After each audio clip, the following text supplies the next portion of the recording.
Aviation.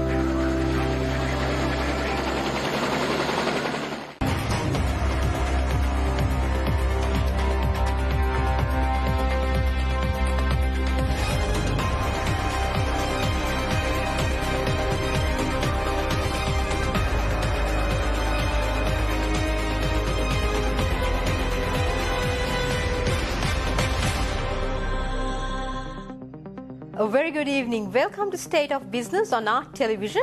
I'm Mariam Vijayaratna. Let's have a look at the headlines first. Sri Lanka's AstraZeneca vaccine requirements are expected to be met by the World Health Organization, President says. Schools, universities and tuitions to remain closed until further notice, government says. News in detail. President Gotabaya Rajapaksa is optimistic that the World Health Organization will make an effort to meet Sri Lanka's need for 600,000 doses of Oxford AstraZeneca COVID vaccine for the second dose.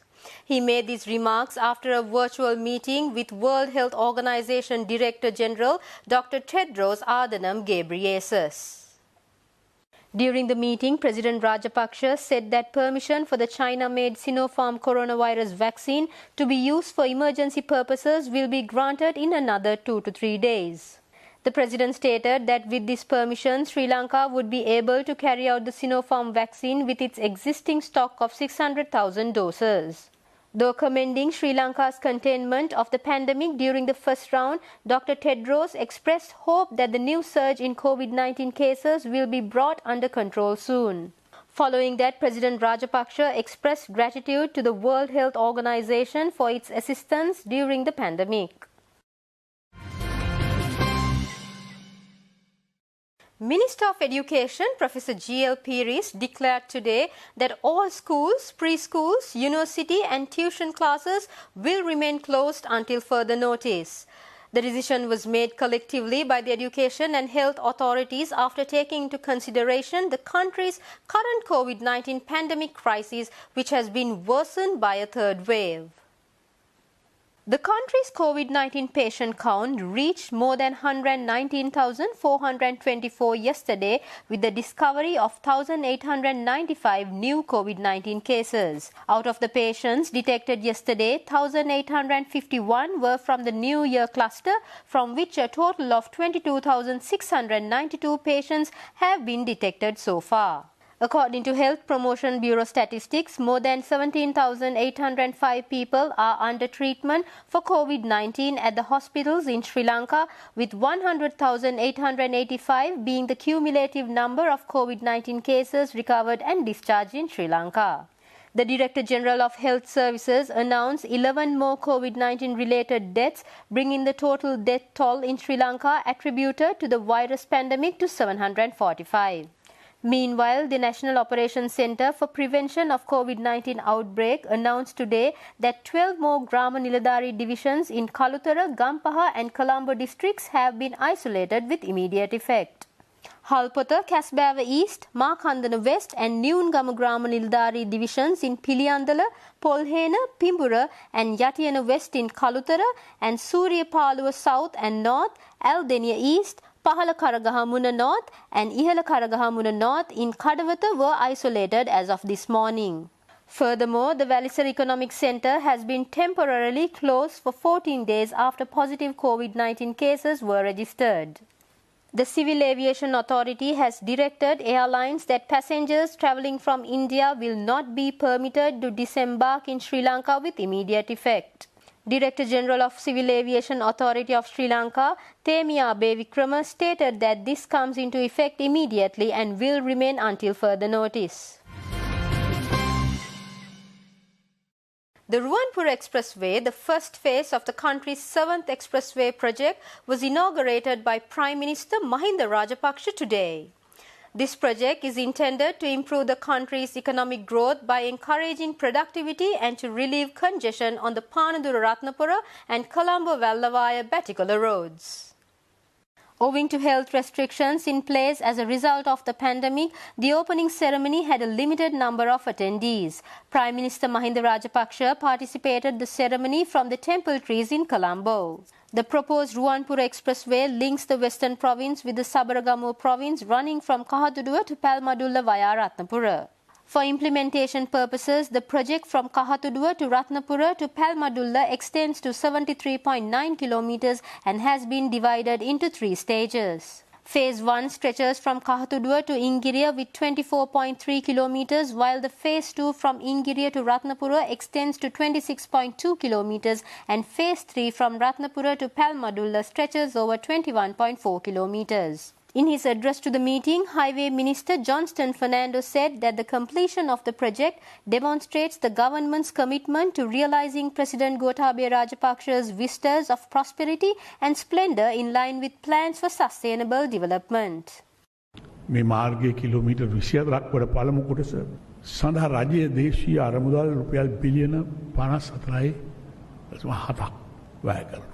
මේ ඉදිකිරීම බාරව කටයුතු කරන්නේ දේශීය සමාගම.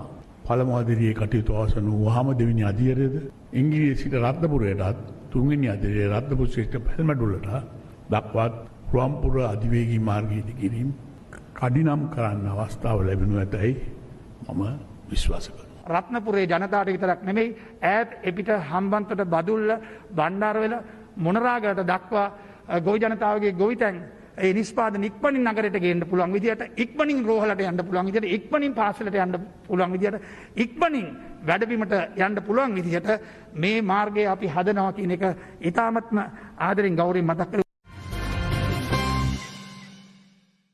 We'll be right back after this short commercial break.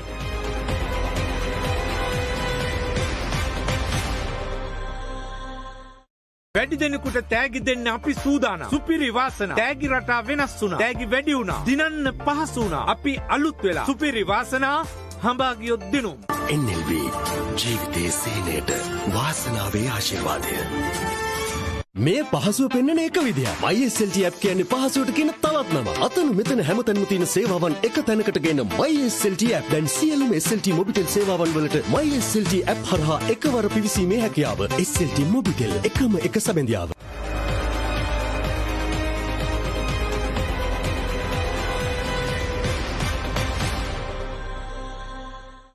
Welcome back after the break. First Capital Holdings head of research Dimantha Matthews says that there was lot of uncertainty in the market this week as a result of the latest continuing surge in COVID-19 instances.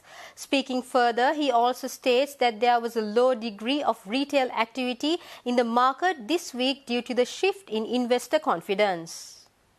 The week started with on a negative note and then with the overall number of positive patients not increasing aggressively, we saw a bit of confidence levels returning into the market. So during the final 3 days of the week, we saw some sort of positivity in the index, and that positivity has been rising as the week progressed.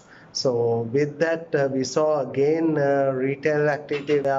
It was on a wait-and-see approach. Most investors, retail investors, on a wait-and-see approach. They have been coming back into the market, and with it, we saw a gradual rise in turnover levels and market activity. Meanwhile, head of research at First Capital Holdings, Dimantha Matthews, says that there will be a positive outcome in the coming week with a gradual increase in buying interest and more retail activities. Speaking to the Art Television exclusively, he also added that the stock market stability depends on how Sri Lanka faced the surging number of COVID-19 cases. Looking at the upcoming week, of course, we need to see whether the COVID-19 situation will improve in the upcoming week. We seem to have seen a peak last week, and there is a slow reduction in the number of positive patients. If that trend starts to continue, we will see more confidence levels among investors, which will improve the buying power in the overall market. So in the upcoming week, if things improve, we are expecting a positive outcome, and we are expecting buying interest to gradually improve in the market. And with it, what will happen is that there'll be more retail activity in the market, and with that retail activity, there is a tendency for the retail favorite shares to start moving again, and overall ASPI also will be positively impacted by it. General Secretary of the Association of Samurdhi Officers and Agricultural Research Office, Parliamentarian Jagat Kumara, claims that the government's efforts is to enable economic operations to continue without a nationwide lockdown. Mr. Jagat Kumara made these remarks to the media at a recent press conference in Colombo.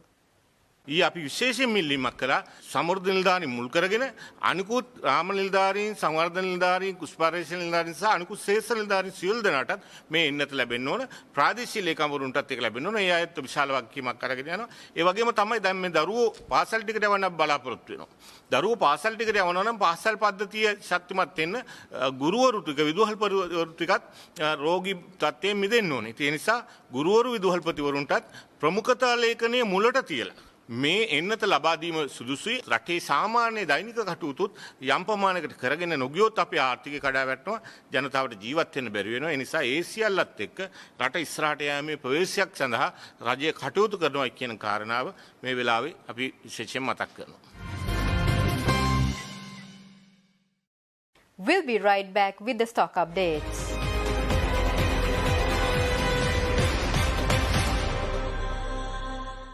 මේ පහසුව පෙන්වන එක විදියක්. MySLT app කියන්නේ පහසුවට කියන තවත් නමක්. අතන මෙතන හැමතැනම තියෙන සේවාවන් එක තැනකට ගෙන MySLT app. දැන් සියලුම SLT මොබිටෙල් සේවාවන් වලට MySLT app හරහා එකවර පිවිසීමේ හැකියාව. SLT මොබිටෙල් එකම එක සැබඳියාව.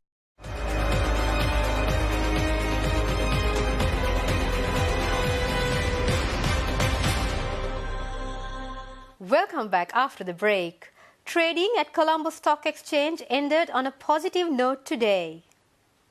The all-share price index gained by 53.91 points to close at 7,242 and the S&P SL 20 gained by 36.68 points to close at 2,875.64. The turnover was 2.7 billion rupees and over 124 million shares were traded. Up next are forex rates.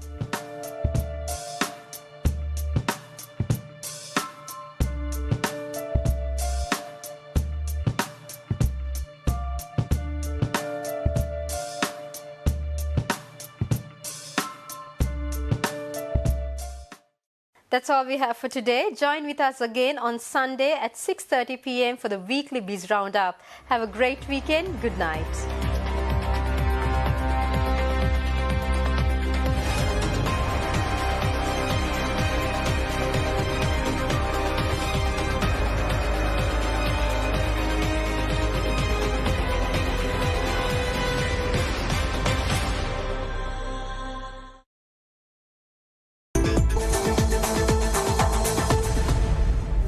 State of Business was sponsored by දැන් සියලුම SLT Mobitel